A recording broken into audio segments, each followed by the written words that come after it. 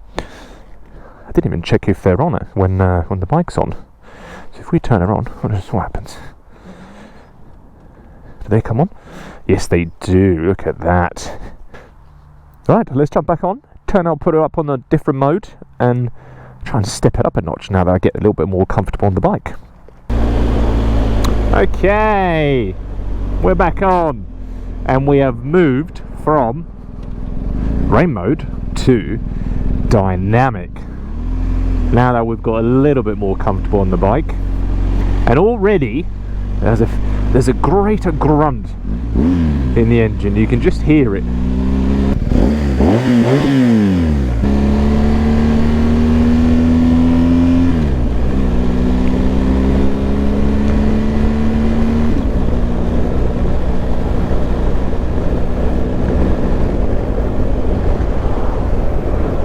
I love how low revs the TFT dash tells me to change.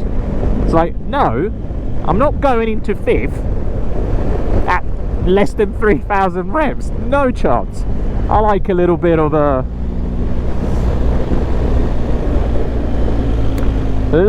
higher rev on my bikes.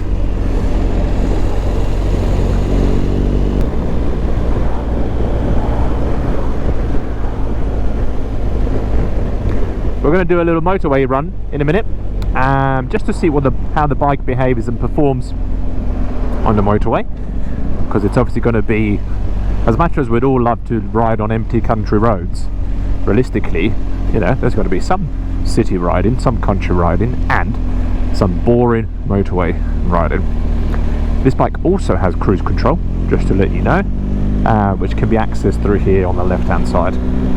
This changes suspension, this accesses your menu, and one of the criticisms, which I don't think there's many about this bike, is that you can't hear when you've clicked the indicator, which is a little bit annoying, but I don't think it's going to be a deal breaker when you buy this bike.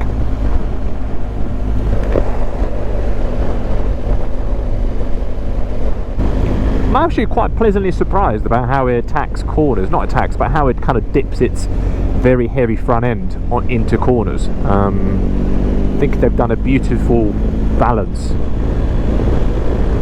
or finding the balance between a heavy adventure bike and how it makes you feel when you're on those nice country bends.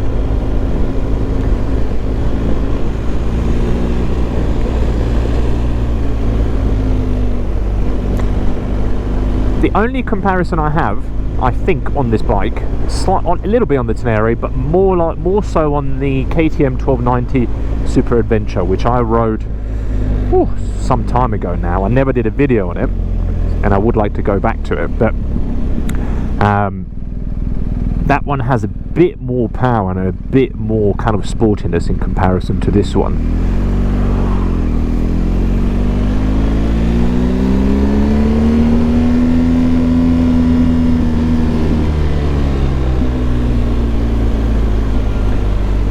Find the weight of the bike quite apparent.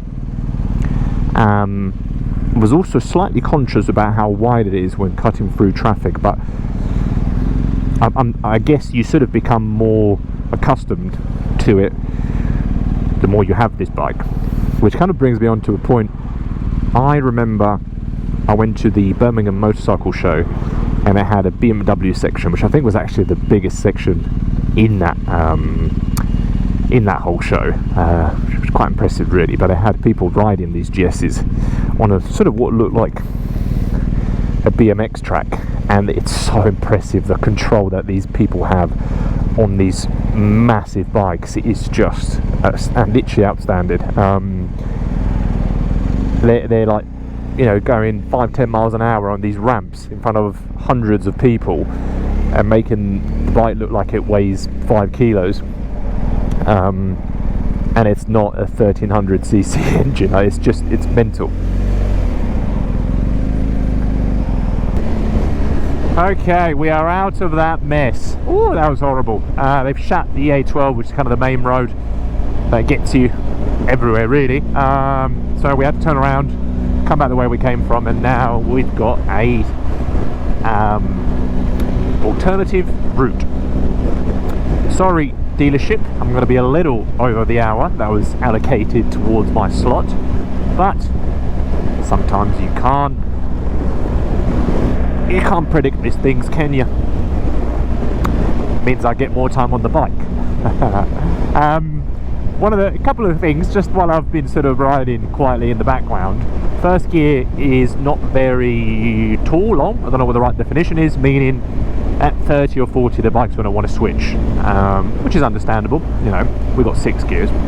I stand by the fact that in turns, in roundabouts, etc., the bike quite happily wants to sort of lean in and attack the corner, which is more aggressive than I anticipated.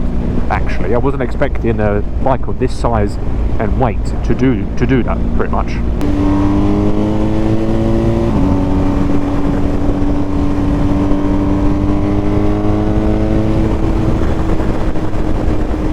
Wow, the wind protection's amazing.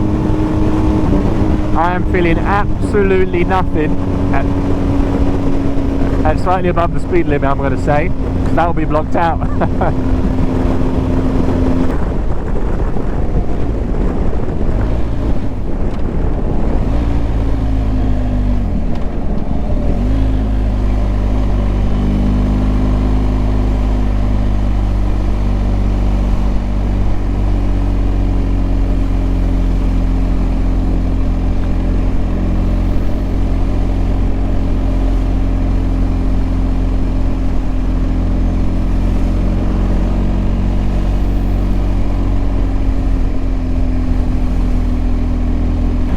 Going back to the bike though, so what do I feel about this bike? I think there are very few criticisms and downsides to it.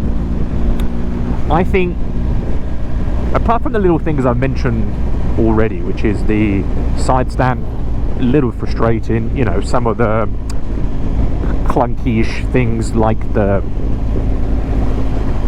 indicators not making a noise when you turn them off and on, so you don't know if you've still got them on. I suppose my main kind of